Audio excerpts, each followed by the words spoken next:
আজি পাকঘৰত পিটপিটাই থাকোঁতে ফ্ৰিজটো খুলি চালোঁ কিবা খাবলৈ আছেই নেকি। হয়, পানী বটলটো ওলাওঁতে দেখিলোঁ সৰু চৰিয়া এটাত বৰা চাউল কেইটামান আছিলে। ইফালে আকৌতো মই বৰা চাউল বহুত ভাল পাওঁ। তাৰ পিছতনো কি, ঢাকনখন খুলি বাতি এটা আনিলোঁ। কিন্তু নাজানো কেনেকৈ বাতিটো ডাঙৰ হৈ গ'ল আৰু বৰা চাউলখিনি নিজে নিজে আহি গ'ল। ভাগ্য ভাল আকৌ চামুচ পাত অহা নাই।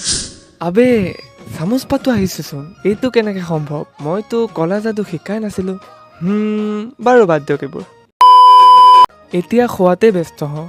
বৰা চাউল খাই খাই এটা কথাই ভাবি আছিলোঁ যে মইতো জন্ম হোৱা বহুত বছৰে হ'ল আৰু যেতিয়াৰ পৰা মই খোজ কাঢ়িব পৰা হ'লোঁ তেতিয়াৰ পৰা এতিয়ালৈ মই খোজে কাঢ়ি আছোঁ। স্কুটি এখন ল'ম বুলি ভাবি থাকোঁ, কিন্তু পৰিস্থিতিয়ে মোক ল'বই নিদিয়ে। মোৰ লগৰ ল'ৰা আৰু লগৰ ছোৱালীবিলাকে স্কুটি বাইক লৈ মাটিতে ভৰি নিদিয়া হ'ল ইহঁতি। আৰু মই এই দুই ভৰি দি য'লৈকে যাওঁ ত'লৈকে খোজে কাঢ়ি গৈ আছোঁ মই। স্কুটি কিনিবলৈতো পইচা লাগিব, কিন্তু বেংকত আকৌ যিকেইটাহে পইচা আছে, মাহৰ 1 তাৰিখে নতুন ফোনটো লোৱাৰ EMI-টোৱে কাটি দিয়ে।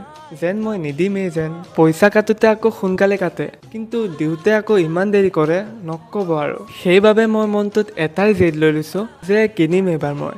পইচা জমাম 1 লাখ টকা, এইটো মানি ছেভিং বক্সত। भाई साहब कुछ ज्यादा नहीं हो गया ये? না, কুছ ভি জাদা নেহি হোৱা। মই জমা কৰিহে এৰিম। সৰু থাকোঁতে মাটিৰৰ টেকেলিত বৰ পইচা জমাইছিলোঁ, কিন্তু এতিয়া আকৌ মডাৰ্ণ হ'ল যে দেশখন, সেইবাবে এইবাৰ এইটো জেনেৰেশ্যনৰ লগত মিলিবলৈ এতে জমাই আছোঁ।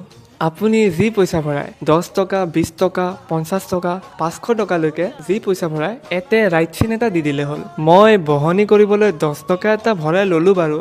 মানে এতিয়া 1 লাখ হ'বলৈ কিমান থাকিল? কমেণ্ট কৰি ক'বচোন। যেতিয়াই এই 1 লাখ টকাটো কমপ্লিট হ'ব আৰু লগতে স্কুটি এখনো কিনি আনিম, হ'বনে বাৰু? আৰু চাবলৈ নাই দিয়ক, আকৌ আহিম নতুন ভিডিঅ' লৈ। বাই।